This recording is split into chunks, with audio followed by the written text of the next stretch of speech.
आदमी नींद से जागता है तो पाता है कि पूरा शहर एक सुनसान मृत शहर में बदल चुका है। सड़कें खाली पड़ी है, कहीं कोई जिंदा इंसान नहीं दिखता और जहां भी नजर जाती है तो सड़ती हुई लाशें दिखाई देती है। आखिर इस शहर के साथ क्या हुआ और यह आदमी अब इस खतरनाक हालात में कैसे जिंदा रहेगा? दरअसल मुख्य किरदार निक एक जियोलॉजिस्ट है। अपने काम को आसान बनाने के लिए उसने शहर से दूर पहाड़ों के बीच अपना घर बनाया हुआ है। एक दिन निक हमेशा की तरह पत्थर की खदान में खनिज नमूने इकट्ठा करने जाता है। वह अपनी किस्मत पर खुश ही हो रहा था कि अचानक उसे एक जहरीले सांप ने काट लिया। गुस्से में वह बड़बड़ाता है और मदद के लिए फोन करने की कोशिश करता है, लेकिन उसका मोबाइल पत्थरों की दरार में गिर जाता है। मजबूरी में उसे खुद ही अपनी जान बचानी पड़ती है। वह चाकू से घाव को काटकर जहर निकालने की कोशिश करता है, जिससे बस थोड़ी देर के लिए असर धीमा पड़ता है। तेज दर्द सहते हुए वह किसी तरह घर पहुंचता है और कई बोतल पानी पीता है, लेकिन आखिरकार बेहोश होकर बिस्तर पर गिर जाता है। उसे महसूस होता है कि उसकी दिल की धड़कन तेज हो रही है, नजर धुंधली पड़ रही है और एक अजीब सी नींद उसे घेर लेती है। वह धीरे धीरे गहरी बेहोशी में चला जाता है। पता नहीं कितना समय बीत जाता है, लेकिन बीच बीच में उसे थोड़ा होश आता है। वह देखता है कि उसका हाथ बुरी तरह सूज चुका है और फिर वह दोबारा बेहोश हो जाता है। रात में जैसे कोई दरवाजा खटखटाता है। दो लोग टॉर्च लेकर आते हैं तो निक को बिस्तर पर बेसुध पड़े देखते हैं और बिना कुछ किए वापस चले जाते हैं। निक की हालत बेहद खराब हो जाती है। इस दौरान कई हेलीकॉप्टर उसके घर के ऊपर से उड़ते हैं। प्यास लगने पर वह बस पानी पीता रहता है, जब तक कि घर में आखिरी बोतल बच जाती है। बड़ी मुश्किल से वह बिस्तर से उतरकर उसे भी पी जाता है। अगली सुबह निक आखिरकार होश में आता है। हैरानी की बात यह है कि उसके हाथ का घाव पूरी तरह ठीक हो चुका होता है। वह आखिर कितने समय तक सोता रहा उसे खुद भी पता नहीं। थोड़ा बहुत नहाकर और खुद को संभाल कर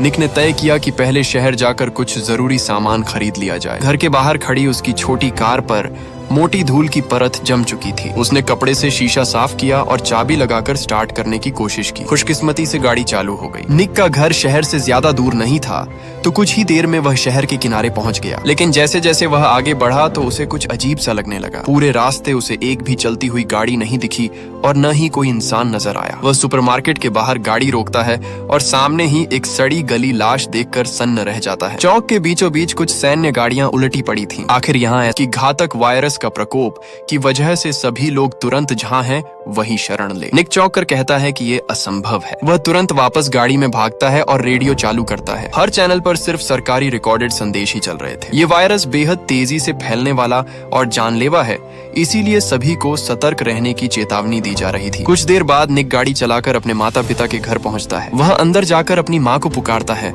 लेकिन काफी देर तक कोई जवाब नहीं आता। वह देखता है कि डाइनिंग टेबल पर खाना अभी भी रखा हुआ है, जैसे किसी ने जल्दबाजी में उसे छोड़ा हो। उसके मन में एक बुरा अंदेशा जन्म लेता है। जब वह बेडरूम का दरवाजा खोलता है तो एक तीखी बदबू उसके चेहरे पर पड़ती है। हिम्मत जुटाकर वह अंदर जाता है और वह देखता है कि उसके पिता बिस्तर पर मृत पड़े हैं और उसकी माँ बाथरूम में गिरी हुई है। ये देखकर उसकी आंखों में आंसू भर आते हैं। उसने कभी नहीं सोचा था कि सिर्फ एक रात सोने के बाद वह अपने माता पिता से हमेशा के लिए बिछड़ जाएगा। निक अपने दुख को दबाते हुए घर के पीछे एक गहरा गड्ढा खोदता है। एक एक करके वह अपने माता पिता को उसमें दफनाता है, ताकि उन्हें कम से कम सम्मान के साथ अंतिम विदाई दे सके। कम से कम यह सम्मान तो उन्हें मिला जो इस दुनिया में मरने वाले 99% लोगों को भी नसीब नहीं हुआ। उसी रात निक अपने बचपन के बिस्तर पर लेटता है, मानो वह अपने अतीत को हमेशा के लिए अलविदा कह रहा हो। अगली सुबह वह घर से निकलकर अन्य बचे हुए लोगों को ढूंढने का फैसला करता है, लेकिन जहाँ भी जाता है वहाँ सिर्फ लाशें ही लाशें पड़ी होती है। उसे एक भी जिंदा इंसान दिखाई नहीं देता। सुनसान सड़कों पर चलते हुए उसे एहसास होता है कि अगर ऐसे ही हालात रहे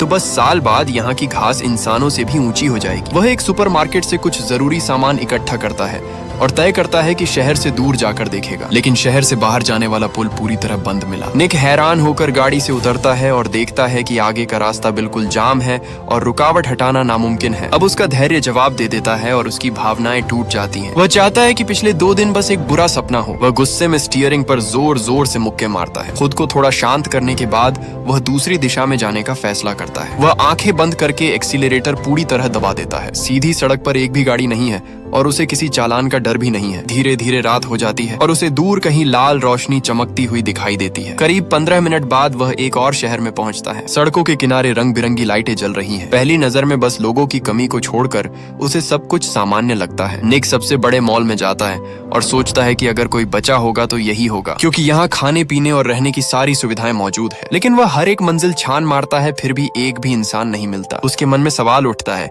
कि क्या पूरी दुनिया में अब सिर्फ वही अकेला बचा है। है। थका हुआ निक मॉल की छत पर जाकर नहाता है। नहाने के बाद बिना तौलिया लपेटे ही वह बार काउंटर की तरफ जाता है और शराब लेने लगता है। जैसे ही वह गिलास उठाता है तो अचानक पास के एक कमरे से एक महिला की आवाज सुनाई देती है। ये सुनकर वह इतना उत्साहित हो जाता है कि उसके हाथ से गिलास लगभग छूट जाता है। 2.5 दिन की तलाश के बाद आखिरकार उसे 2 जिंदा लोग मिल ही जाते हैं। निक के दिल में अचानक उम्मीद की एक किरण जग उठती है। अब निक के मन में बहुत सारे सवाल थे। पूछने पर उसे पता चलता है कि ये दोनों बचे हुए लोग बाहर से यहाँ काम के सिलसिले में आए थे। वे होटल में ठहरे हुए थे, तभी अचानक वायरस फैल गया। निक समय का हिसाब लगाता है कि जब से उसे सांप ने काटा था तब से अब तक कुल 3 हफ्ते बीत चुके हैं। जीवित बचा व्यक्ति माइक अपना मोबाइल निकालता है। उसने इस पूरी घटना को रिकॉर्ड कर रखा था। सबसे पहले स्वास्थ्य विभाग ने उच्च स्तर की चेतावनी जारी की थी। यह वायरस बिल्कुल नया था और इतना खतरनाक कि इसकी संक्रमण दर और मौत का प्रतिशत इतिहास में सबसे ज्यादा था। कोई भी एंटीवायरल दवा असर नहीं कर रही थी। शुरुआत में सरकार ने सच्चाई छिपाने की कोशिश की,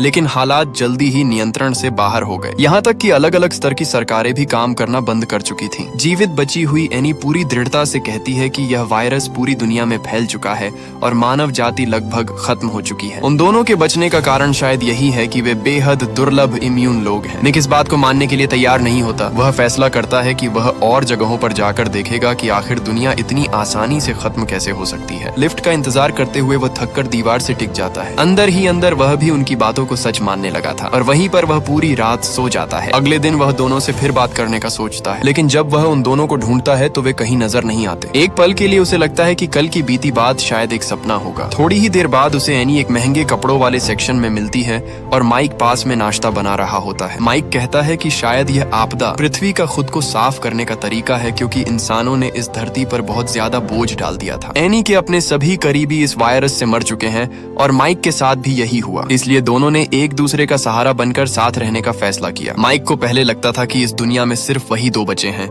लेकिन अब निक के आने से उन्हें थोड़ी खुशी होती है। निक अपनी सोच बताता है कि वह यहाँ हमेशा के लिए नहीं रुकना चाहता। दुनिया बहुत बड़ी है और वह कहीं न कहीं उम्मीद ढूंढना चाहता है। एनी ये सुनकर निराश हो जाती है और चुपचाप वहाँ से चली जाती है। माइक निक को समझाने की कोशिश करता है कि यहाँ रहने में ही समझदारी है, क्योंकि यहाँ खाने पीने का भरपूर सामान है। लेकिन निक कहता है कि एक दिन ये सब खत्म हो जाएगा। माइक बताता है कि उसने और एनी ने तय किया है कि जब सामान खत्म होगा तो वे दोनों साथ में अपनी जिंदगी खत्म कर लेंगे। फिर भी निक खुद को एक ही जगह कैद नहीं करना चाहता। माइक की आंखों में उदासी झलकती है और वह कहता है कि जब इंसान अपनी सबसे प्यारी चीज खो देता है तो शायद जीना भी मरने से बेहतर नहीं लगता। निक ये सुनकर गहरी सोच में डूब जाता है। निक समझ जाता है कि माइक को मनाना नामुमकिन है। वह फिर एनी के पास जाता है और कहता है कि वह उसे अपने साथ यहाँ से ले जा सकता है। लेकिन एनी की सोच भी माइक जैसी ही होती है। वह कहती है कि जब उसने अपनी आंखों के सामने अपने दोनों बच्चों को मरते देखा और उसी पल उसका दिल भी मर गया। अब इस दुनिया से उसे कोई उम्मीद या चाहत नहीं रही। ये सुनकर निक गुस्से में एनी को धक्का देता है और बिना पीछे देखे मॉल से बाहर निकल जाता है। अचानक पीछे से 2 गोलियों की आवाज आती है। निक समझ जाता है कि एनी और माइक ने अपनी जिंदगी खत्म कर ली। उसका दिल भारी हो जाता है, जैसे सीने पर कोई बड़ा पत्थर रख दिया गया हो। वह गाड़ी का एक्सीलरेटर जोर से दबाता है और बिना सोचे समझे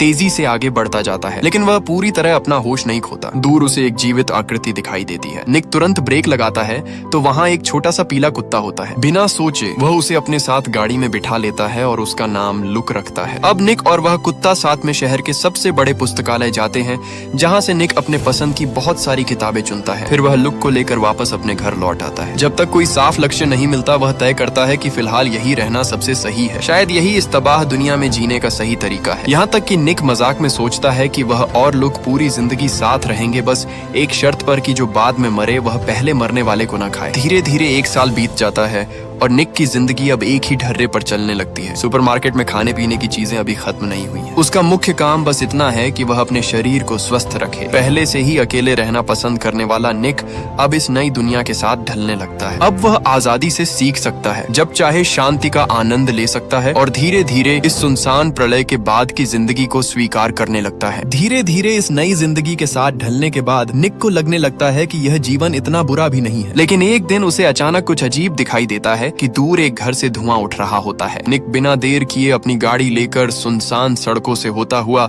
उस जगह तक पहुंचता है जहां किसी के रहने का शक होता है। छत पर एक महिला बंदूक ताने खड़ी होती है। निक तुरंत समझाता है कि उसने बहुत समय से किसी इंसान को नहीं देखा और वह सिर्फ ये जानना चाहता है कि क्या अभी भी कोई जिंदा है। महिला उसकी बात समझती है, फिर हथियार नीचे रखती है और उसे अंदर आने का न्योता देती है। उस लड़की का नाम एमा है और उसके पिता एक सैनिक थे। वह बचपन से पहाड़ों में शिकार करके जीती रही है, इसलिए वह वायरस फैलने से बच गई। 1 साल से वह इधर उधर भटक रही थी और कुछ दिन पहले ही इस घर में आई थी। कुछ स्मोक्ड मीट खाने और चाय पीने के बाद निक संतुष्ट होकर जाने की बात करता है, लेकिन एमा उसे रुकने के लिए कहती है। वह बताती है कि उसने ये घर इसलिए चुना क्योंकि यहाँ कोई लाश नहीं है, लेकिन वह यहाँ लंबे समय तक नहीं रहना चाहती क्योंकि उसे यह जगह घर जैसी महसूस नहीं होती। फिर एमा खुद ही निक के घर चलने का प्रस्ताव रखती है। अगली सुबह दोनों साथ में निक के पहाड़ी घर की ओर निकलते हैं। निक ने कभी नहीं सोचा था कि इस वीरान दुनिया में उसे इतनी खुली और मिलनसार लड़की मिलेगी। कुछ ही देर में वे उसके घर पहुंचते हैं, जहाँ पीछे एक बड़ा सा आंगन भी है। एमा खुश होकर कहती है कि वह कुछ समय के लिए यही रहना चाहती है। यह सुनकर निक के मन में हलचल होने लगती है। वह तुरंत घर की बीम से लटकती रस्सी उतार देता है क्योंकि शायद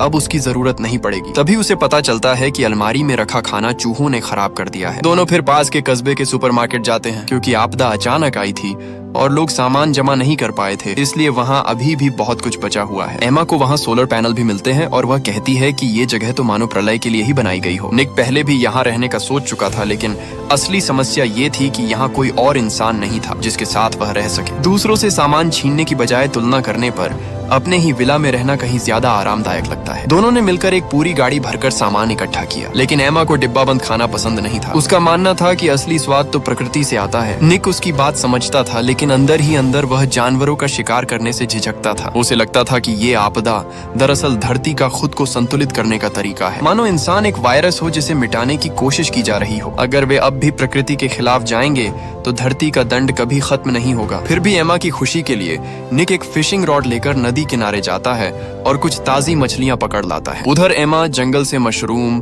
पत्ते और फल इकट्ठा करती है और घर के पीछे एक छोटा सा सब्जी का बगीचा भी बना देती है। अब निक को एहसास होता है कि वह अब अकेला नहीं रहा। इसी एहसास के साथ वह घर को और बेहतर बनाने में लग जाता है। एक किताब में उसने पढ़ा था कि अगर जगह को आरामदायक बना दिया जाए तो खुशियां खुद ब खुद चली आती है। एमा भी महसूस करती है कि यही असली सुकून भरी जिंदगी है, लेकिन निक के मन में एक सवाल बार बार आता रहता है कि आखिर सब लोग कहाँ गायब हो गए, सिर्फ वही दोनों क्यों जिंदा बचे हैं। क्या ये किस्मत का खेल है या धरती का कोई अजीब मजाक है? इन सवालों के बीच दोनों के दिल और करीब आ जाते हैं। उस रात लंबी थकान और भावनाओं के बाद दोनों चादर ओढ़े बालकनी में खड़े होते हैं। निक भविष्य के बारे में सोचने लगता है कि अगर उन्हें लंबे समय तक यहाँ रहना है तो बिजली का इंतजाम करना जरूरी होगा। आखिर रोशनी और गर्माहट ही तो जीवन में असली सुकून लाती है। निक दोबारा सुपरमार्केट जाने की सोचता है, लेकिन उसका पुराना भरोसेमंद वाहन आखिरकार जवाब दे देता है। अच्छी बात यह थी कि आसपास गाड़ियों की कोई कमी नहीं थी और पेट्रोल भी आसानी से मिल सकता था। वह सुपरमार्केट से सारे सोलर पैनल उठाकर घर ले आता है, लेकिन उन्हें लगाते वक्त गलती से वह छत से नीचे गिर जाता है। खुशकिस्मती से उसके पास एक समझदार और हर काम में माहिर साथी थी। एमा कहती है कि प्यार का मतलब है जब तुम्हें जरूरत हो तो कोई पूरे दिल से तुम्हारे साथ खड़ा हो। निक इस प्यार और अपनापन को पूरी तरह महसूस करता है और शायद उसे अपने बीते हुए पलों की याद आने लगती है। आधी रात को एमा चुपके से अपना बैग खोलती है। उसके अंदर कई पुरानी तस्वीरें संभाल कर रखी होती हैं, कुछ उसके बॉयफ्रेंड के साथ, कुछ उसके 2 बच्चों की और कुछ उसके माता पिता के साथ। लेकिन अफसोस ये सभी लोग अब इस दुनिया में नहीं रहे। अगली सुबह निक की टांग का घाव काफी ठीक हो चुका होता है। वह फिर से सोलर पैनल लगाने की तैयारी करता है।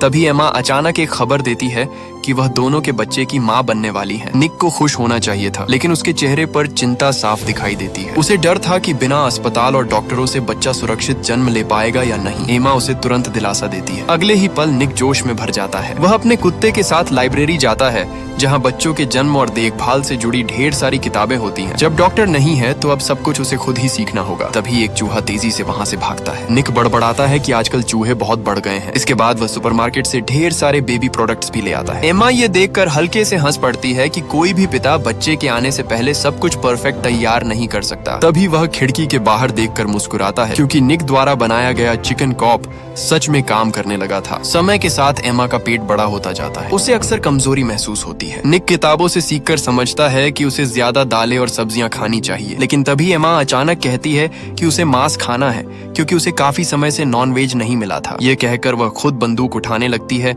लेकिन निक उसे रोक देता है और वह खुद इस जिम्मेदारी को उठाता है। कुछ ही देर में वह नदी किनारे कुछ आवारा पशु ढूंढ लेता है। वह बंदूक में गोली भरता है, लेकिन ट्रिगर दबाने से पहले ही हिचकिचा जाता है। वह सोचता है कि पहले इन्हें पकड़कर घर ले जाए, लेकिन जानवर इतने आसानी से काबू में कहाँ आते हैं। कुछ ही पल में सभी गायें भाग जाती हैं, सिर्फ एक छोटी सी गाय वहीं खड़ी रह जाती है। निक काफी देर तक सोचता रहता है। आखिरकार निक ने बंदूक उठाई और दांत भींचकर ट्रिगर दबा दिया, लेकिन सफेद गाय तुरंत नहीं मरी। वह जमीन पर तड़पते हुए दर्द से कराहने लगी। निक गुस्से और बेबसी में उसे कोसता है और मजबूरी में एक और गोली चलाता है और इस बार गाय मर जाती है। लेकिन निक को जरा भी खुशी नहीं होती क्योंकि असली परीक्षा तो अब शुरू होती है। वह हालात से मजबूर होकर किताब में बताए गए तरीके को अपनाता है। काफी मशक्कत के बाद आखिरकार उसे एक पूरा बॉक्स भरकर खाना मिल जाता है। जब एमा उसे देखकर खुशी से खिलखिलाती है तो निक को लगता है कि उसकी सारी मेहनत और तकलीफ वाजिब थी। लेकिन दोनों को ये नहीं पता होता कि यही खाना उनके लिए एक बड़ा खतरा बनने वाला है। एक पूरा दोपहर लगाने के बाद निक आखिरकार सोलर पैनल भी लगा देता है। शाम होते होते दोनों खुशी खुशी घर की लाइट चालू करते हैं। बड़ा सा फ्रिज भी अब काम करने लगता है। तभी एमा एक डिब्बा निकालती है और बताती है कि बाथरूम में एक